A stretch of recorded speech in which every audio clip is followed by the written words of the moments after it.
Dear Media, an opinion by Daryl Hiralal of seeming rape, sexual exploitation of vulnerable young women at the hands of a PNM MP. The allegations is from Dr. Keith Rowley himself, who says there are several witnesses.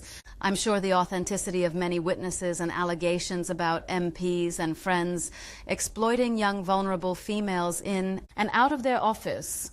The statement was made by Dr. Rowley in a comment on a Facebook post, now deleted, by Dr. Amory Brown, which Dr. Rowley interpreted as throwing shade.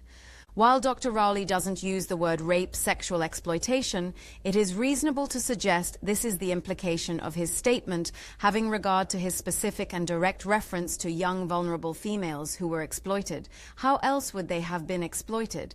Secondly, any matter that can vitiate full and voluntary consent can amount to rape. I'm of the view that, having regard to the source of the allegation, it is incumbent upon the media to directly question Dr. Rowley on it and press him for details. The media should also question PNM General Secretary Foster Cummings and former MP on whether he's aware of Dr. Rowley's allegations, and if not, whether he intends to pursue it. Having regard to the seriousness of the allegation and who made it, being Dr. Rowley, Mr. Cummings should also be asked whether the particular MP was threatened with arrest during the cabinet meeting to appoint Stuart Young as Prime Minister, and who made the threat, and whether the threat was used to silence the MP. And this is not an issue that should be left alone, as no less than the former head of the PNM government, head of the cabinet, head of the National Security Council, and Prime Minister is making these allegations. Following is the entire comment made by Dr. Rowley. Et tu, Brutus. Thank you, Amory, for the accusation that I and those who followed my idea attempted to rig an election. You, more than anyone else, should know the depth of my authenticity, commitment, and caring. Rest assured that whatever strategy I advanced and pursued had nothing to do with rigging, unless you can show me where I broke or suppressed any clause in any constitution, party, or national. I take comfort in knowing to myself that every motivation that came from me had as its only objective the best interest of the country and the party, in that order.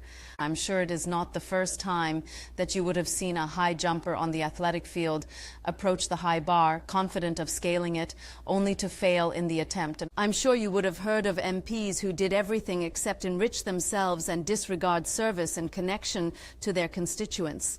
I'm sure the authenticity of many witnesses and allegations about MPs and friends exploiting young vulnerable females in and out of their office. And I'm sure you would have heard of an electorate that was tired of being poor, as necessary hard decisions in their defense was my portion, such persons choosing to be adventurous, as they followed the sweet sounds of the mythical sirens and the modern-day Pied Piper. Third terms are hugely challenging, even in good times and abundant resources. I, for one, have had my time. I've had my say. Now all that is left is the not unexpected ritual of giving up my body to be burnt so that the new phoenix can emerge out of the ashes. My date is now not with fair weather, colleagues, but with history already written. By now you would know that I was never overwhelmed by office, nor did I ever fall in love with it. I can find comfort in the inspiring, immortal words of Martin Luther King, free at last, thank God Almighty, I'm free at last.